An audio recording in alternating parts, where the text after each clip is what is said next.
Have you ever said something in the heat of the moment and almost immediately wished you could take it back? Maybe it happened during an argument. Someone said something that rubbed you the wrong way. Maybe they disrespected you. Maybe they crossed a line. And just like that, your heart started pounding. Your jaw tightened. Every instinct in your body told you to fight back. So you did. You raised your voice. You sent the text. You said the one thing you knew would hit the hardest. And for a second, it actually felt satisfying. But then the anger faded. And what was left?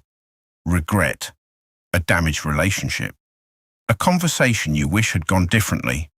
Or a decision you couldn't undo. Here's the thing. The Stoics understood something about anger that most of us never stop to think about. Anger feels powerful in the moment, but it almost always leaves us weaker afterward. Seneca, one of Rome's greatest Stoic philosophers, called anger a temporary kind of madness. Not because getting angry makes you a bad person. We've all been there. His point was that anger clouds your judgment. It makes you see the world through emotion instead of reason. And when that happens, you stop making your best decisions. That's what makes anger so dangerous. It convinces you that losing control is somehow a form of strength. But the truth is, anyone can lose their temper. That takes no discipline at all. Real strength is much harder. It's staying in control when every part of you wants to explode. Think back to the last time someone upset you. Was it really their words that stole your peace? Or was it the meaning your mind attached to those words? Most of us never ask ourselves that question. We assume people make us angry. The Stoics saw it differently. They believed anger doesn't begin with another person's actions.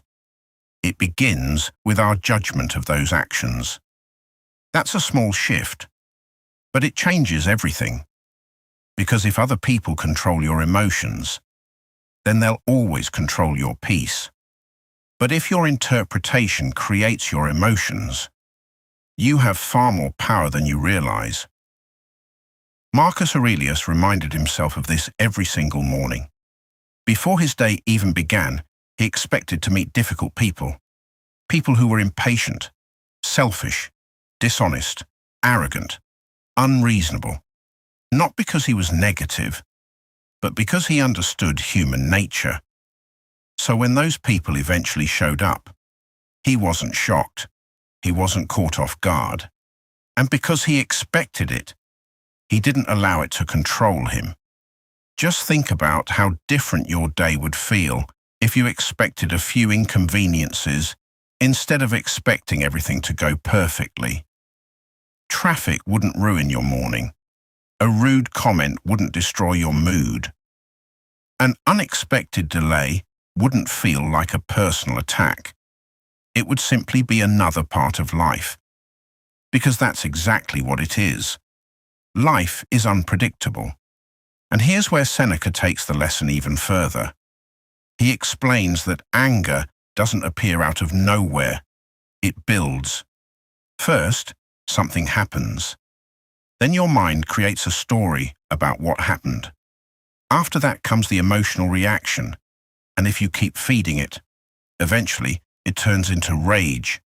That means anger isn't something that simply happens to you. It's something you participate in, and if you help create it, you can also interrupt it before it takes over. This brings us to one of the simplest and most practical Stoic techniques. Delay, not forever, just long enough for your emotions to settle. Imagine someone sends you a message that instantly makes your blood boil. Your first instinct is to respond right away, to defend yourself, to prove your point, to make sure they know they were wrong. Seneca would tell you to do the exact opposite. Put the phone down, walk away, take one slow breath, then another. Give your emotions a chance to calm down before your words become permanent. Because anger loves speed. Wisdom doesn't. Wisdom is patient. And here's something most people don't notice. The longer you wait, the smaller your anger becomes. What feels unbearable right now often feels manageable 30 minutes later. And what seemed like the end of the world yesterday usually isn't even worth talking about a week from now. That's the power of the pause. It gives reason enough time to catch up with emotion. The Stoics believed there's always a space between what happens to us and how we choose to respond. Inside that space is our freedom. The real question is, will you use it, or will you hand it over to your anger? But here's the part that really changed the way I think about anger. The Stoics never asked, how do I stop feeling angry? Instead, they asked a much better question. What's underneath my anger? Because most of the time, anger isn't the first emotion. It's the second. Underneath it, there's usually something much quieter. Maybe it's pride. Maybe it's fear. Maybe it's embarrassment, disappointment, or a bruised ego. Someone ignores you. You feel disrespected. Someone criticizes you. You feel exposed. Someone breaks your trust. You feel hurt. Anger steps in because, for most of us, it feels easier than admitting we're wounded.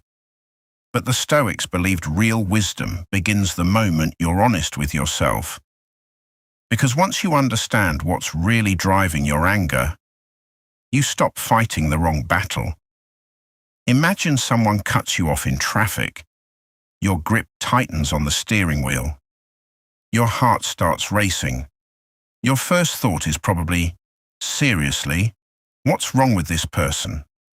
Now pause for just a second. Ask yourself, did they actually take my peace? Or am I giving it away? That one question changes everything. It reminds you that another person's behavior doesn't have to become your emotional prison. Epictetus taught that we aren't disturbed by events themselves. We're disturbed by the way we interpret them. Think about that for a moment. Two people hear the exact same insult. One carries it around for weeks. The other shrugs, smiles, and moves on with their day. Same words, completely different outcome. Why? Because the meaning they gave those words wasn't the same. That's why mastering your own mind is so much more important than trying to control everyone around you. People will disappoint you. Some people will lie. Some will criticize you. Others will misunderstand you completely. If your peace depends on everyone behaving the way you want them to, you'll spend your life frustrated. The Stoics chose a different path. They focused on the one thing that truly belonged to them, their own character. Here's a simple habit Seneca practiced. At the end of each day, he'd quietly reflect on his actions, not to beat himself up, not to dwell on mistakes, but to learn. You can do the same. Ask yourself, when did I lose my patience today? What triggered it? How could I handle that situation differently next time? That's it. No guilt, no self-judgment, just honest reflection. Because every difficult moment becomes another opportunity to improve. Just like building strength in the gym. Self-control grows one repetition at a time. You won't master your anger overnight. The Stoics didn't. They practiced, day after day, conversation after conversation, challenge after challenge. And eventually, something remarkable starts to happen. The things that used to provoke you don't have the same hold over you anymore. Arguments don't pull you in as easily. Insults lose their sting. Delays stop feeling like personal attacks. Criticism becomes feedback instead of a wound. That's real freedom, not controlling the world around you, but refusing to let the world control you. And here's the interesting part. The calmer you become, the stronger people see you. Think about the people you respect most. They're usually not the loudest people in the room. They're the ones who stay composed when everyone else is falling apart. Calm creates trust. It creates confidence. It creates influence. That's real strength. Seneca once said, "The greatest remedy for anger is delay." The first few moments after you're offended are the most dangerous. That's when emotion is shouting, and wisdom is barely whispering. But if you can wait, even for 1 minute, you've already won the hardest part of the battle, because anger demands immediate action. Wisdom doesn't. Wisdom waits. So the next time someone pushes your buttons, pause. Take a slow breath. Let that first wave of emotion pass. Then ask yourself 3 simple questions. Will this matter a week from now? Will my reaction make this situation better or worse? And finally, who do I want to be right now? Those 3 questions can stop anger before it turns into regret. The truth is, the strongest person isn't the one who wins every argument. It's the one who doesn't have to.